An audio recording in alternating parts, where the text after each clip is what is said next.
So I had created that log of aerial phenomena, historical aerial phenomena.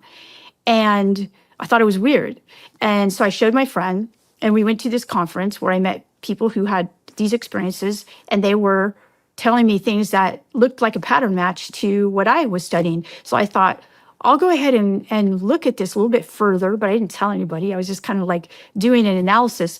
And then I thought, this is interesting. It's basically a modern day ascent narrative, the ascent of the soul, right? So if you see images of like people being abducted or cows being abducted, you'll see the cow rising into, ascending into the spaceships, the people, the farmer being ascended. We see the same thing with images of purgatory. You see like back, maybe not cows, of course, but, European Catholics will be ascending into their souls ascending, but it shows them ascending. So I thought this is like a modern day ascent narrative. I could use my methods for studying this, no problem. It won't discredit me to study this, right? So I started to do this study, and it was really interesting. And then what happened was I started to get emails and phone calls from aerospace engineers, people from known aerospace corporations and institutions. And they wanted to talk to me about my research that I was doing. I was like, what? Wait, I think you got the wrong person. No. So, and this kept happening.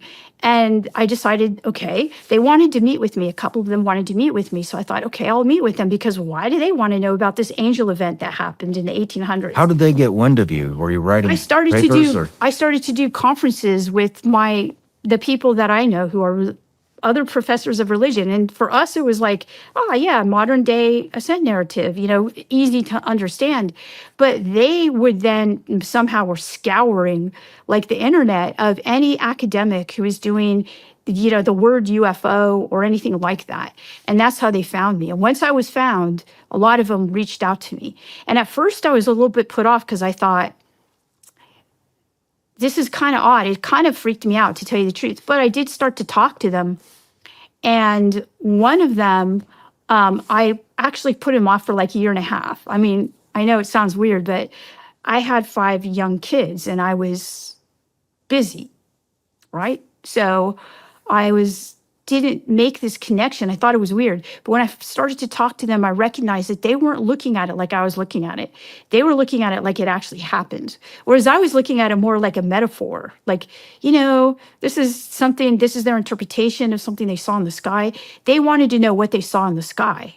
They also wanted to know what kinds of things happened to these people. Like, were they injured? And a lot of times they were. And so that started to get me to like re-look at what I was doing. And I started to look at it from their perspective. And I was like, oh my gosh, I think that these things are probably real. And that was shocking. So I was shocked for a whole year.